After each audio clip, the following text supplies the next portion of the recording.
Today on This Week Health. I always tell people it's okay to fail, but let's don't repeat the same failures. Let's learn from those failures. The best part of the program is that failure, which we started with, has really shaped the program and made it better.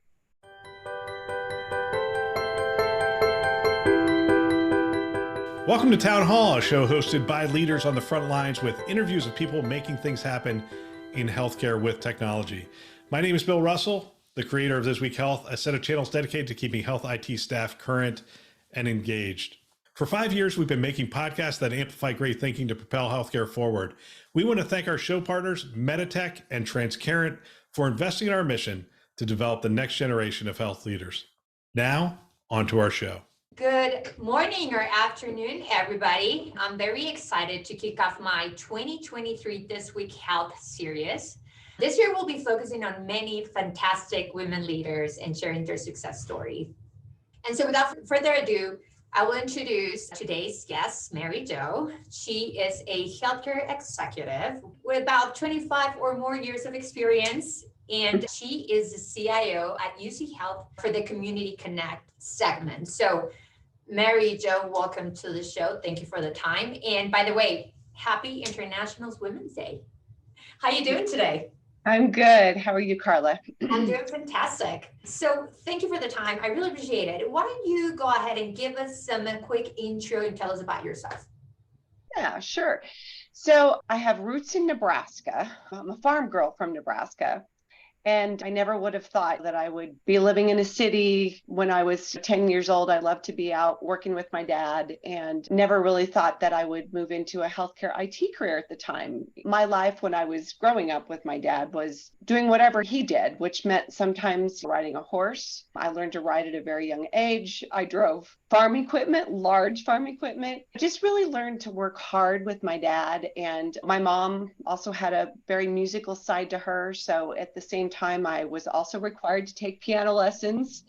And so, having kind of both of those aspects of just working outside, being with my dad, working a lot with men. There was no gender difference. You did whatever you needed to do, regardless if you were male or female. And so, like I said, that's really kind of my upbringing, and I think has contributed a lot to my work ethic today. I kind of blend my work with my life, with my family. I started out as a med tech and worked in the laboratory for a couple of years and kind of made my way over to healthcare IT via Cerner. I was with them for a few years and definitely learned a lot about not only the laboratory, because I started out focusing on their lab applications, but ventured over into their other applications. And so just learned a lot about healthcare that I didn't know from my just laboratory perspective. As I mentioned, I transitioned over to Cerner from the lab and then ended up working for a healthcare organization in Birmingham, Alabama.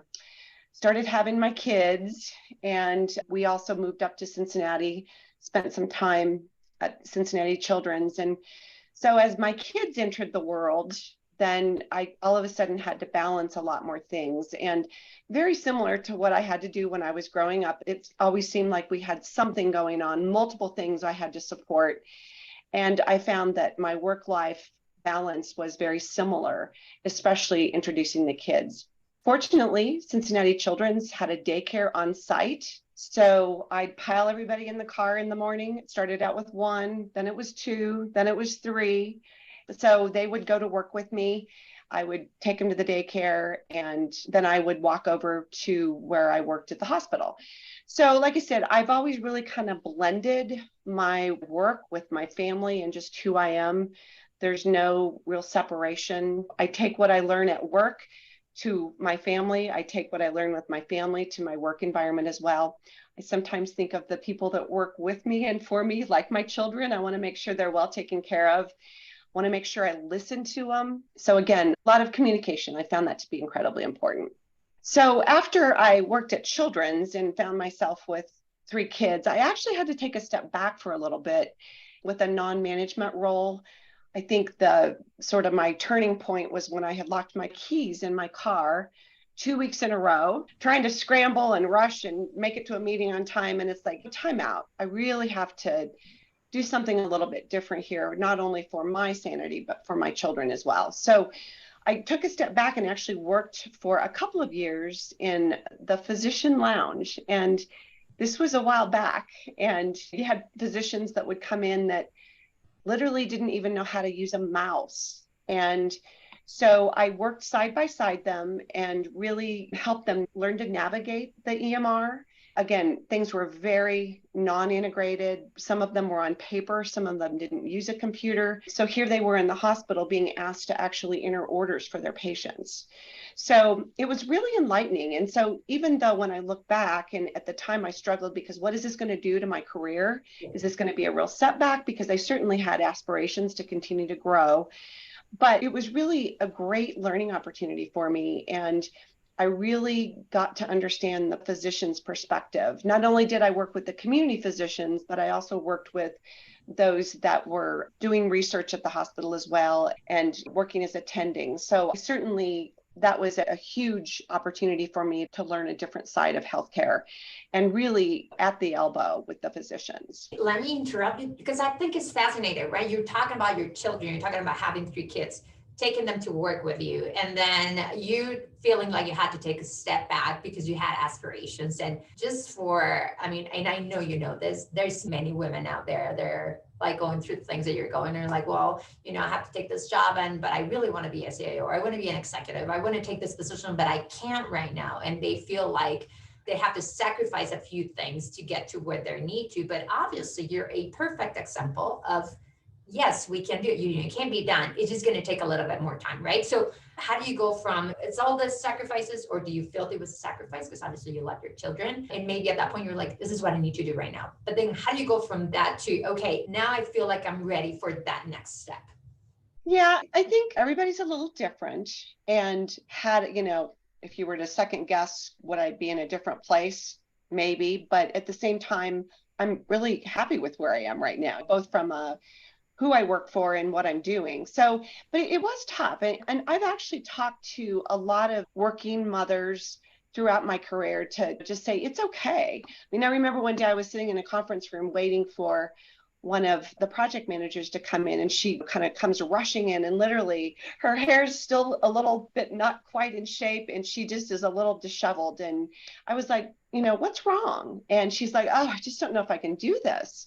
And we kind of talked through it. And I said, well, first of all, you're not perfect. And no one is expecting you to be perfect, neither your children or your employer. And so you have to do the right thing for you. And if you need to maybe get somebody to help out at the house so that you don't have to do that when you get home. So I frequently have found myself talking to other professional women that I've worked with about, you have to do what's right for you and what's right for your children. And maybe augmenting staff in your house will help you feel better and more prepared for work. So, but again, it's a balance. Not all people wanted to do that. So maybe they needed to take less responsibility. So everybody's a little bit different, but I've certainly had a lot of conversation with women about how to do that. So yeah, I mean, it's all worked out for me. And I think ultimately it will for others as well. We'll get back to our show in just a minute. We have a great webinar coming up for you in April. We just finished our March one on April 6th at 1 p.m. Eastern time, the first Thursday of every month. We're going to have our leadership series. This one is on CISO Priorities for 2023, Chief Information Security Officers. We have a great panel. We have Eric Decker with Intermountain, Shauna Hofer with St. Luke's Health System out of Boise, Idaho, and Vic Aurora with Hospital for Special Surgery. And we are going to delve into what are the priorities for security? What are we seeing? What are the new threat vectors? What is top of mind for this group? If you want to be a part of these webinars, and we would love to have you be a part of them, go ahead and sign up. You can go to our website, thisweekhealth.com. Top right-hand corner, you'll see our webinar. And when you get to that page, go ahead and fill out your information. Don't forget to put a question in there. One of the things that we do, I think that is pretty distinct, is we collect, like for today's webinar, we had 50 some odd questions that we utilized in order to make sure that the conversation is the conversation that you want us to have with these executives. So really appreciate you guys being a part of it and look forward to seeing you on that webinar. Now, back to the show. That's amazing. I mean, and I'm so happy to hear that you're that mentor for those others that need some advice, right? And it's like you said, it's okay not to be perfect, but You and I had a brief conversation and you talk about your current role. And you mentioned to me that this is the role that fulfills your personal mission. Why is that? You want to share that with us? Yeah. So my current role, one of the areas of responsibility is we call it our Affiliate Community Connect program. And basically what we do is we host Epic and other tightly integrated applications such as PACS. We've also, OB TraceView is another one. It's used for fetal monitoring.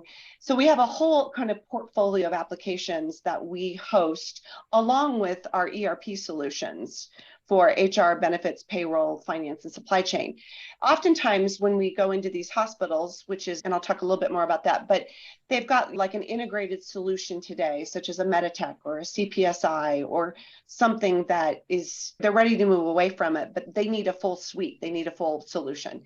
So we decided early on that we would host not only Epic, which is very much done out there and multiple organizations are doing it, but we would also offer these other applications. So what we really focus on is what are the organizations that we do interact with today, but are maybe much smaller, can't afford Epic on their own.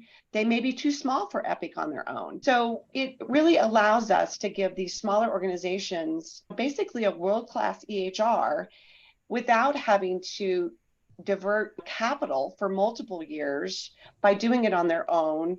And we make it very affordable, very reasonable. And not only do they get a world-class EHR and integrated applications, but we also have a really experienced team. So when we started this program, which was back in 2016, 2017, I always like to tell people that the first introduction into this, we had a failure.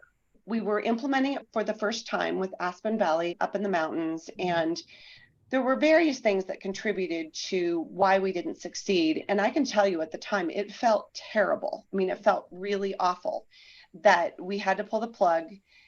They felt it wasn't moving in the direction they wanted it to. So what we did with the failure, I mean, who wants to admit they failed? But we actually, and I'll talk a little bit more about lessons learned are incredibly important. And we basically took a step back, looked at why did we fail? What do we need to do differently? Some of it was technologically induced. Some of it was we didn't have the right people. We didn't have the right approach. We didn't have the right conversations. Some of it was about the people. Some of it was about the process, you know, the old people, process, technology. Yeah. So we really adjusted. We created a team that was focused and created very distinct roles for those areas that each one would focus on. And we went live then with our first hospital with the program up in Laramie, Wyoming, Ivinson Memorial Hospital in August of 2019. So that was our first hospital. Was it perfect? No. Did we make mistakes? Yes. So what we've done with each one of these, we now have a total of 4 hospitals live. We also have more than 20 small clinics, some large clinics as well. And we also have all of the CU School of Medicine clinics that are on Epic as well. So our program is really grown significantly, with the biggest growth being in the hospital area, as I mentioned. So 4 hospitals live now, a 5th underway. We are working on our 6th as well. And what we actually kind of back to the failures are okay. I mean, they, you know, guide our journey. So not only do successes guide the journey, but failures do. So we actually just as of last week, with every implementation that we've done, we do a lessons learned. And so I said, you guys, what are we doing with that? We spent a lot of time identifying those things. And so what are we doing? And so we've pulled them out and we've got literally over 500 lines on a spreadsheet that we're going through and saying, are we doing this? Did we learn from this? And if we did not incorporate it, then we are seeing if we need to incorporate it. So we've really kind of taken the lessons learned to heart, taken our failures to heart. And I always tell people it's okay to fail, but let's don't repeat the same failures. Let's learn from those failures and make new ones. Not that anyone really wants to fail, but let's don't repeat. So I think that's again, the best part of the program is that failure, which we started with, has really shaped the program and made it better. Yeah, I completely agree with you. It's extremely, I think that's how we all learn, right? When something doesn't work, then you're like, I'll never make that mistake again. And then you kind of take those lessons learned and then improve what you're doing. You'll go from there, use them as a baseline. but how are you measuring your success? Like, what does success look like for you when you're putting a program together? Hospital or a clinic, or is it different? Yeah, great question. And I think, you know, we, from an implementation perspective of our program, we usually sit down with the organization, hospital leadership, and say, what do you want to accomplish out of this? What are your pain points? It's, we have one system in the ambulatory space. We have one system in the hospital space. Everything's non-integrated. We have workflows that are problematic. And so we really sit down with the hospital leadership or the clinic leadership and work together to identify what it is that they do want to accomplish. And we don't always do a great job of circling back and saying, did we succeed in all areas of measures? But where we do always hone in on is the revenue cycle. We always take a look at what was your revenue cycle? What is it currently? What is it post go live? And we spend a lot of time on revenue cycle, trying to make sure that they've reached and oftentimes exceeded.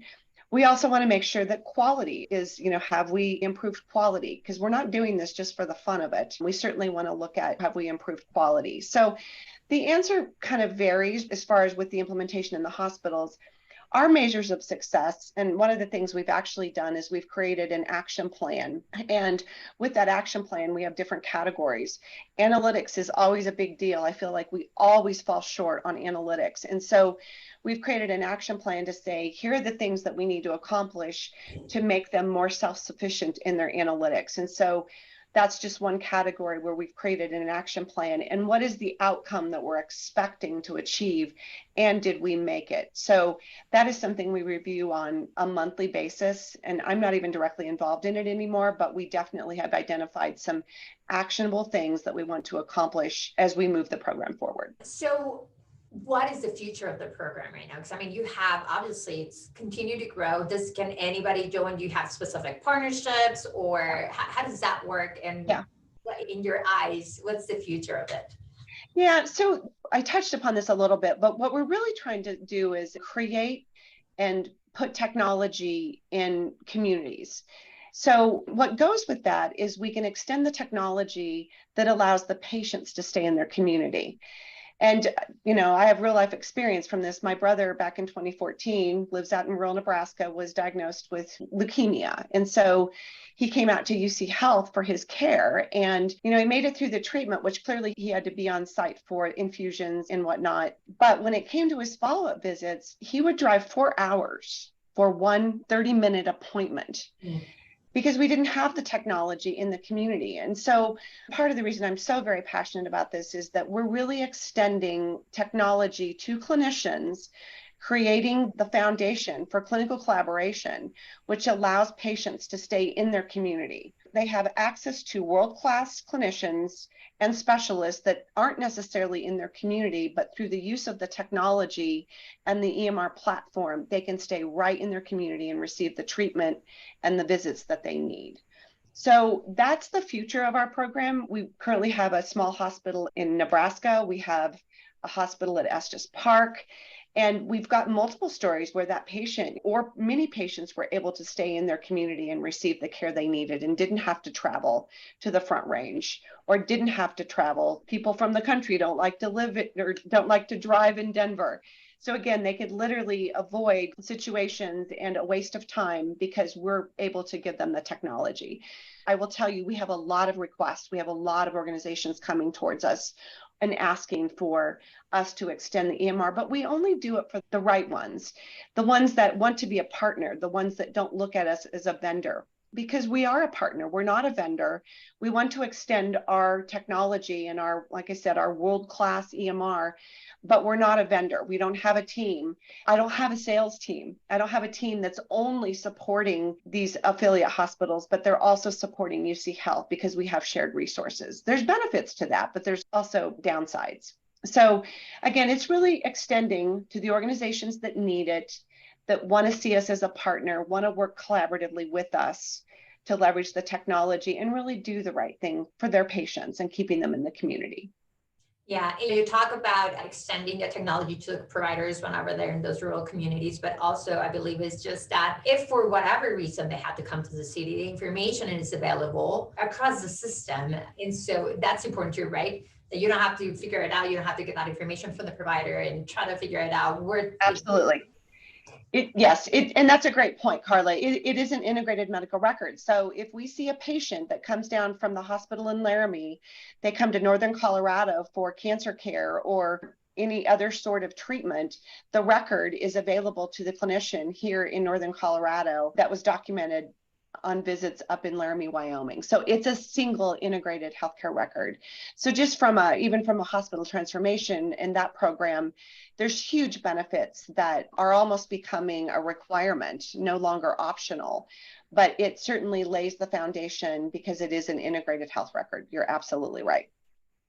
Well, it's fantastic. I'm so glad that I got to meet you because we bump into each other in a KIMS event. And then I was like, oh my God, I cannot believe she's in Colorado. I haven't met this woman and I want to learn about what she's doing. And so I really appreciate the time. Is there anything else you want to share with us before we go?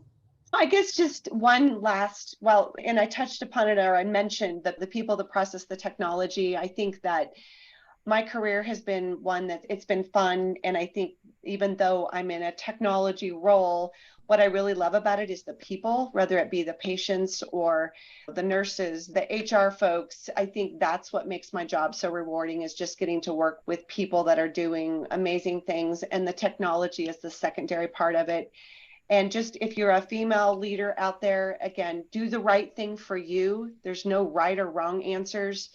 You can determine what you want your success to be, and it's okay to make mistakes. Perfect closing. Thank you so much for your advice, for your time, and looking forward to more conversations, Mary Jo. Have a fantastic day. Thank you, Carla. You too. Take care. Gosh, I really love this show. I love hearing what workers and leaders on the front lines are doing. And we want to thank our hosts who continue to support the community by developing this great content. If you want to support This Week Health, the best way to do that is to let someone else know about our channels. Let them know you're listening to it and you are getting value. We have two channels, This Week Health Conference and This Week Health Newsroom. You can check them out today. You can find them wherever you listen to podcasts. You can find them on our website, thisweekhealth.com, and you can subscribe there as well. We also want to thank our show partners, Meditech and Transcarent, for investing in our mission to develop the next generation of health leaders. Thanks for listening. That's all for now.